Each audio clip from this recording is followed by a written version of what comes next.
جب نعت پڑھو جھوم اٹھوں عشق نبی میں روتی ہوئی وہ آنکھ مجھے میرے خدا دے۔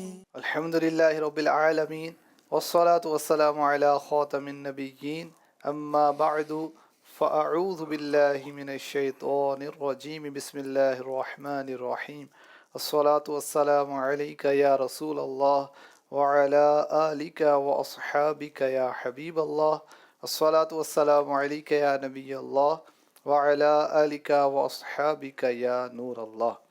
حضرت عائشہ صدیقہ طیبہ طاہرہ رضی اللہ عنہا ارشاد فرماتی ہیں، ایک مرتبہ حضرت جبریل علیہ السلام نے عرض کی، یا رسول اللہ صلی اللہ علیہ وسلم، اللہ پاک فرماتا ہے جو شخص آپ پر 10 مرتبہ 10 ٹائمز درود پاک بھیجے اس کے لیے میرے غضب سے امان واجب ہو گئی۔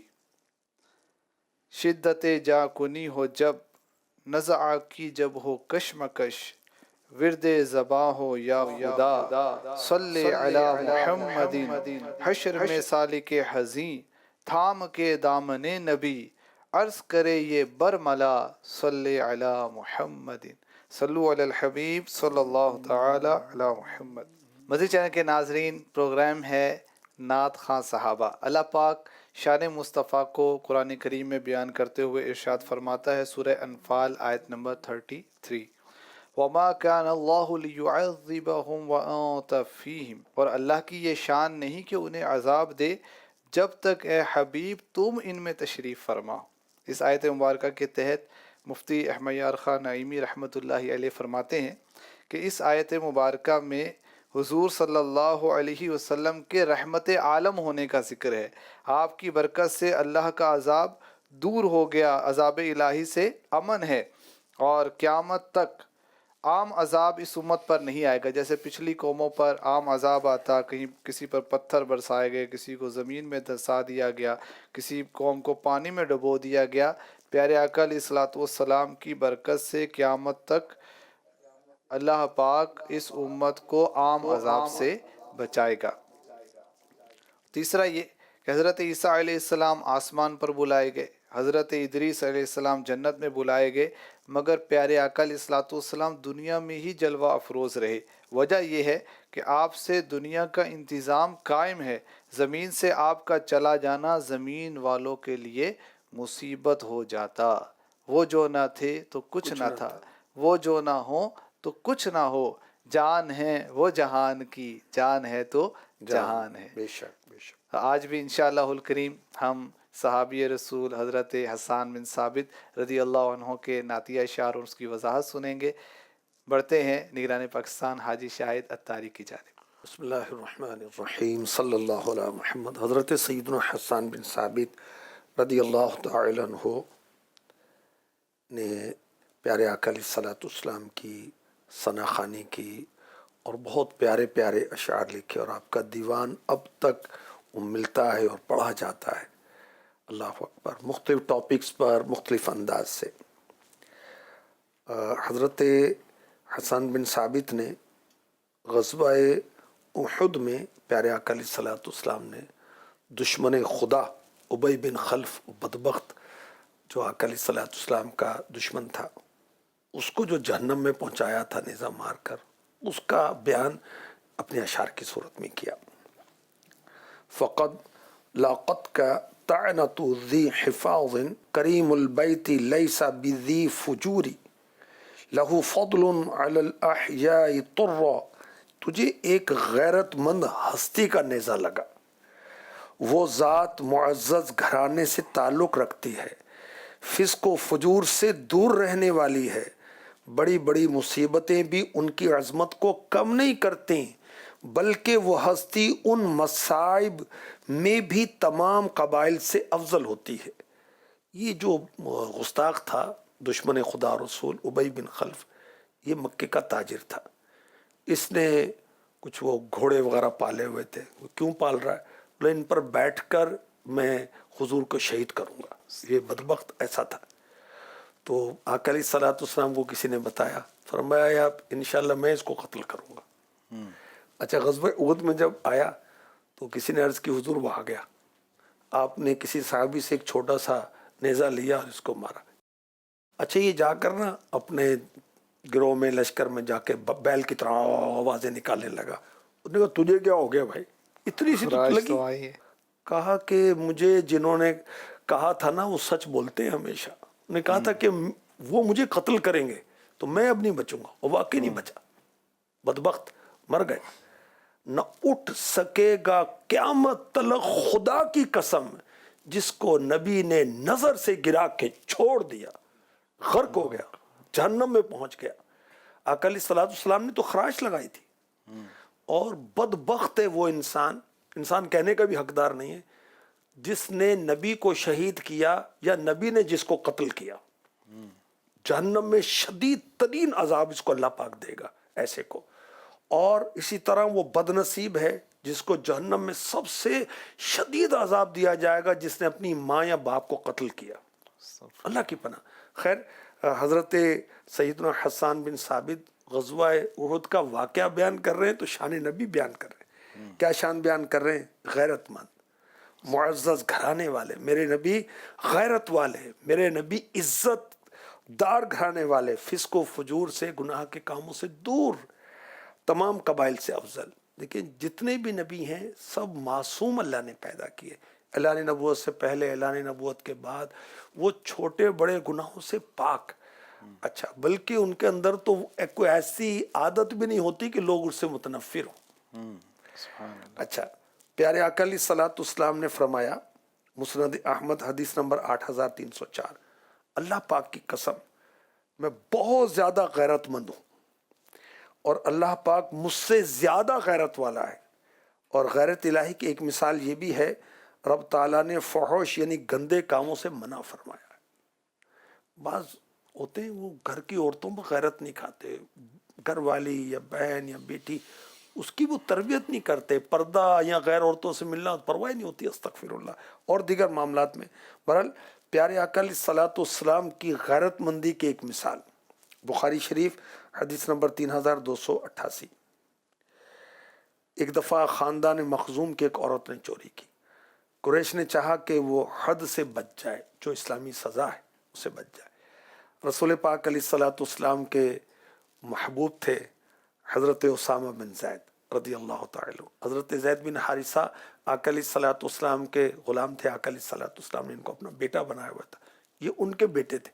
آقا علیہ الصلوۃ والسلام ان کو بھی گود میں اٹھاتے تھے, گود میں بٹھاتے تھے, سبحان اللہ, جیسے حسن و حسین رضی اللہ عنہما کو. تو قریش نے ان کے ذریعے سے سفارش کروائی بارگاہ رسالت میں.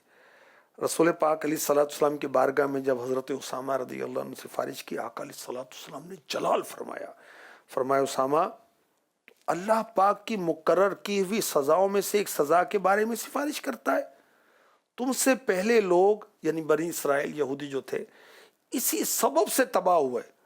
وہ غریبوں پر حد جاری کرتے تھے, امیروں کو چھوڑ دیتے تھے. خدا کی قسم اگر فاطمہ بنت محمد بھی ایسا کرتی میں اس کا ہاتھ کاٹ دیتا صلی اللہ تعالی علیہ وسلم. میرے آقا علیہ الصلوۃ والسلام کی غیرت دیکھیں.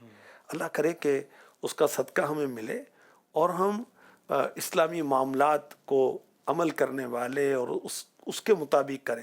دیکھیں کہ کسی شخص کا عقیدہ ٹھیک نہیں, آپ کا قریبی رشتہ دار ہے, نبی پاک کی شان میں الفل بکتا ہے, ہمارا کیا تعلق ہے اس سے, ہمارا کیا ہے وہ. اس میں دینی غیرت کا تقاضا یہ کہ اب اس سے دور بچے. قوم کی غیرت, زبان کی غیرت, دینی غیرت نہیں ہے کوئی, نبی کے غلامی کی غیرت کوئی نہیں آتی. اللہ نصیب کرے. حضرت حسان بن ثابت رضی اللہ تعالی عنہ نے کہا رسول اللہ صلی اللہ علیہ وسلم معزز گھرانے والے جو تمام قبائل سے افضل ہے. اچھا, ہم نے دیکھا پچھلے اشعار میں بھی انہوں نے اس طرح کا تذکرہ کیا, اور جب ہم محفل نعت کرتے, میلاد مصطفیٰ پڑھتے, آقا کے خاندان کے تذکرے کرتے, حلیمہ دائی کے تذکرے کرتے رضی اللہ تعالی عنہ, بی بی آمنہ رضی اللہ تعالی عنہ کی منقبتیں پڑھتے, آقا کے والد گرامی کی شانیں بیان کرتے ہیں, آقا کے آبا و اجداد دادا جان حضرت عبد المطلب رضی اللہ تعالی عنہ, حضرت ہاشم رضی اللہ تعالی ان کی شانیں بیان کرتے ہیں. صحابہ بھی وہی نعتیں پڑھ رہے ہیں، ہم بھی وہی نعتیں پڑھ رہے ہیں بھائی، اللہ کا کرم ہے۔ اچھا، آقا علیہ الصلوۃ والسلام کے گھرانے کی تعریف ہو رہی ہے، اور مزید کہا کہ محبوب خدا کا ایک وصف کہ ہر قسم کے فسق و فجور سے آقا علیہ الصلوۃ والسلام دور تھے۔ سیرت رسول عربی اور سیرت مصطفیٰ میں لکھا ہے کہ ہر قسم کے گناہ سے رسول پاک تھے۔ حرص، لالچ، جھوٹ، شراب خوری، بدکاری، ناچ گانا، لوٹ مار، چوری، فحش گوئی، عشق بازی، بری عادتیں، بری صفات اس دور کے اندر جہالت کا دور تھا، ہر بچے کے خمیر میں تھی۔ پیارے آقا علیہ الصلوۃ والسلام کی ذات گرامی ان تمام عیبوں اور برائیوں سے پاک صاف رہی۔ دشمنوں نے انتہائی کوشش کی کہ کوئی ادنا سا عیب، ذرا سی خلاف تہذیب بات کو آپ کی زندگی میں کسی دور میں مل جائے، اچھال کر عزت پر حملہ کریں، لوگوں کی نگاہوں میں عزت آپ کی کم کرنے کی کوشش کریں، مگر ہزاروں دشمن سوچتے سوچتے تھک گئے لیکن کوئی ایک واقعہ ویسا نہیں نکال سکے جس سے وہ آپ پر کوئی تنقید و اعتراض کر سکے۔ اب سنیں اعلیٰ حضرت کی۔ تیرے تو وصف عیب تنہی سے ہے بری، حیران ہوں میرے شاہ میں کیا کیا کہوں تجھے، حیران ہوں میرے شاہ میں کیا کیا کہوں تجھے، کہہ لے گی سب کچھ ان کے ثنا خاں کی خاموشی، کہہ لے گی سب کچھ ان کے ثنا خاں کی خاموشی، چپ ہو رہا ہے کہہ کے میں کیا کیا کہوں تجھے، سرور کہوں کہ مالک و مولا کہوں تجھے، باغ خلیل کا گل زیبا کہوں تجھے۔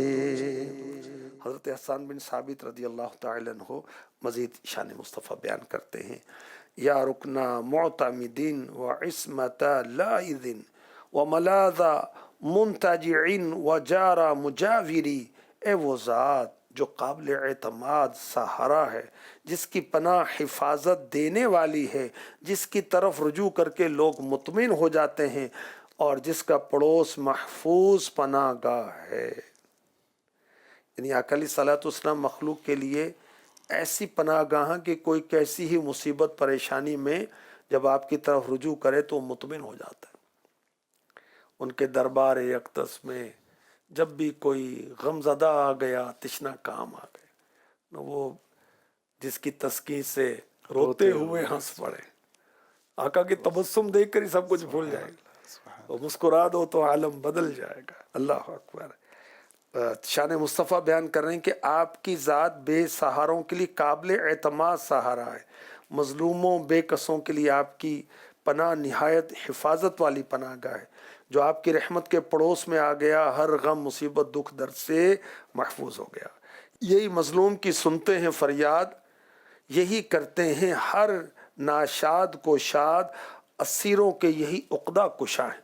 عقدہ کشا وہ گانٹھ لگ جاتی ہے تو اس کو جو کھولنا ہو تو بڑا مشکل ہو جاتا ہے، تو میرے آقا علیہ الصلوۃ والسلام اسیروں کے عقدہ کشا، ان کی ساری مشکلیں حل کر دیتے، غریبوں کے یہی حاجت روا ہیں۔ ساری گتھی ایک تیری سیدھی نظر، قسمت میں لاکھ پیچ ہوں، سو بل ہزار کج، یہ ساری گتھی ایک تیری سیدھی نظر کی ہے۔ وہ حسن رضا رحمۃ اللہ تعالی علیہ کا کلام دیکھ رہا ہوں، تم ہو حسرت نکالنے والے، اللہ اکبر، تم ہو حسرت نکالنے والے، تم ہو حسرت نکالنے والے، نہ مرادوں کے پالنے والے، میرے دشمن کو غم ہو بگڑی کا، آپ ہیں جب سنبھالنے والے، تم سے منہ مانگی آس ملتی ہے، اور ہوتے ہیں ٹالنے والے، دستے اقدس بجھا دے پیاس میری، دستے اقدس بجھا دے پیاس میری، میرے چشمے ابالنے والے، بھیک دے بھیک اپنے منگتا کو، بھیک دے بھیک اپنے منگتا کو، اے غریبوں کے پالنے والے، اے غریبوں کے پالنے والے۔ سبحان اللہ، کیا بات ہے، کیا شان ہے میرے نبی کی۔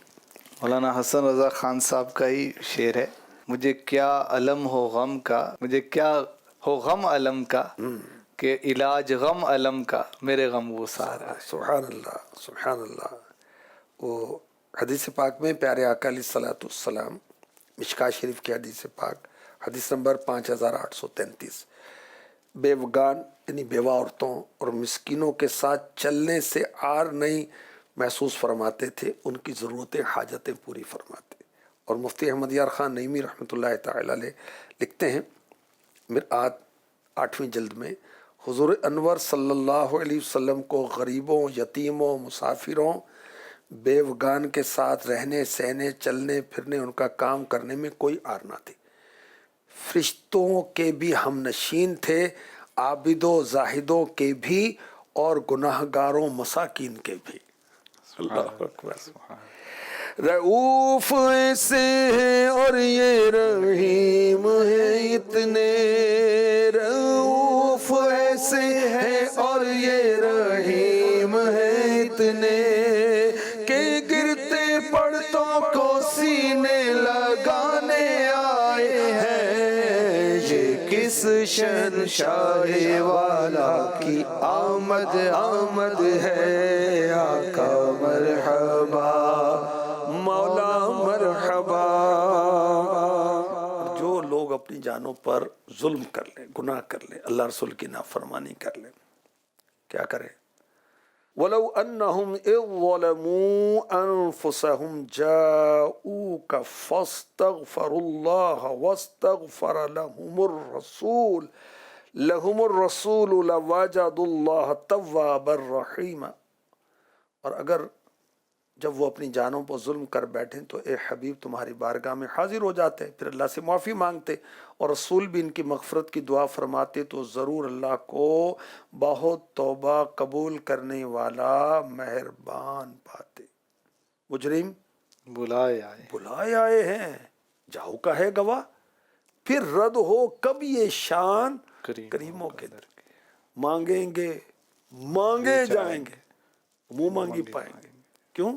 سرکار میں نہ اللہ ہے نہ حاجت۔ اگر اعلیٰ حضرت کے اشعار، کیا بات ہے، عاشق رسول بنا دیں اعلیٰ حضرت کے اشعار، اگر بندہ پڑھتا رہے، غور کرتا رہے۔ تیرے ہی دامن پہ ہر عاصی کی پڑتی ہے نظر، ایک جانے بے خطا پر دو جہاں کا بار ہے۔ علامہ ملا علی قاری رحمۃ اللہ تعالی علیہ فرماتے ہیں، بڑی زبردست بات ہے ناظرین، اللہ پاک کا یہ فرمان آج بھی اپنا فیضان لٹا رہا ہے۔ یہ سورہ نساء کی آیت نمبر 64، وَلَوْ أَنَّهُمْ إِذْ ظَلَمُوا، یہ جو آیت ہے، اللہ پاک نے اس میں 3 کام بیان فرمائے۔ مجرم پیارے آقا کی بارگاہ میں حاضر ہو، اپنے گناہوں کی معافی مانگے، پیارے آقا اس کے لیے استغفار فرمائے۔ تینوں چیزیں پیارے آقا کی بارگاہ میں جانے والے کے لیے آج بھی موجود ہیں۔ یہ حکم صرف ظاہری حیات کے لیے نہیں تھا، بلکہ علماء نے بیان کیا اب بھی جو پیارے آقا علیہ الصلوۃ والسلام کے مزار پر انوار کی زیارت کے لیے حاضر ہوتا ہے اس کے لیے یہ حکم ہے، کیونکہ نبی پاک علیہ الصلوۃ والسلام اپنے مزار پر انوار میں حیات ظاہری کے ساتھ تشریف فرما ہے اور تمام مومنوں کے لیے استغفار یعنی بخشش کی دعا فرماتے ہیں۔ لہٰذا زائر مدینہ کا پیارے آقا علیہ الصلوۃ والسلام کی بارگاہ میں حاضر ہو کر استغفار کرنا اسے اللہ پاک کی اس بشارت کا حقدار بنا دے گا جو ان کے بارگاہ میں جا کر استغفار کرے، اور پیارے آقا علیہ الصلوۃ والسلام ان کے لیے استغفار کریں تو ضرور اللہ کو بہت توبہ قبول کرنے والا مہربان پائے، یعنی اس کی حتمی مغفرت ہو جائے گی۔ معلوم ہوا میرے نبی کی ذات گرامی مرجع خلائق، ساری مخلوق کا رجوع آپ کی طرف ہے اور آپ سب کی پناہ گاہ ہیں۔ اچھا نہیں جا سکتے غریب آدمی مدینے، بھائی کیا کریں؟ تو اعلیٰ حضرت نے مفتی احمد یار خان نعیمی نے غریبوں کو موج کرا دی کہ وہیں بیٹھے بارگاہ رسالت میں حاضر ہو جائے۔ بھائی تصور میں حاضری تھی۔ اچھا حضور، یہ جو آیت کریمہ آپ نے ابھی بیان فرمائی، وضاحت فرمائی، بعض لوگ جو ہے وہ ان کو اس پہ تھوڑی سی کنفیوژن ہوتی ہے کہ دعا تو اللہ نے ہی قبول کرنی ہے، اللہ تو ہر جگہ سے سنتا ہے، تو ہم فلاں اللہ کے مقبول بندے کے پاس جا کے کیوں دعا کریں، وہاں جانے کا کیوں؟ تو یہاں پر بھی ہم آیت کریمہ میں غور کریں کہ توبہ تو اللہ نے قبول کرنی ہے اور بندے نے استغفار کرنا ہے، لیکن فرمایا کہ جاؤ کا، اے محبوب تیری بارگاہ میں حاضر ہوں، پھر اللہ سے بخشش طلب کرے تو اللہ کو مہربان اور توبہ قبول کرنے والا پائیں گے۔ تو یہاں پر جو ہے وہ سمجھایا جا رہا ہے کہ اللہ کے مقبول جو ہیں بندے، ان کے پاس جا کر استغفار کرنا اور دعا کرنا یہ قبولیت کے زیادہ قریب ہے۔ سبحان اللہ۔ دیکھو اللہ تعالیٰ اپنے گناہ گار کو محبوب کی بارگاہ میں بھیج کہ وہاں چلے جاؤ۔ اللہ اکبر۔ امام اعظم کی کتنی بڑی شان ہے، کتنے بڑے عالم، کتنے بڑے ولی اللہ ہیں، اور بارگاہ رسالت میں دیکھیں کیا انداز ہے ان کا۔ یا سید السادات جئتک قاصدا ارجو رضاک واحتمی بحماک، اے سید سادات میں آپ کے پاس قصد کر کے آیا ہوں، میں آپ کی خوشنودی کا امیدوار ہوں، آپ مجھ سے راضی ہو جائیں، اور آپ کی پناہ گاہ میں پناہ گزی ہوں، آپ میری پناہ گاہ ہیں۔ انت الذی لولاک ما خلق امرؤ کلا ولا خلق الورا لولاک، آپ کی وہ ذات ہے کہ اگر آپ نہ ہوتے تو کوئی آدمی پیدا نہ ہوتا۔ یہ ہمارے بزرگوں کے عقیدے ہیں بھائی، اور نہ کوئی مخلوق عالم وجود میں آتی، میں آپ کے جود و کرم کا امیدوار ہوں۔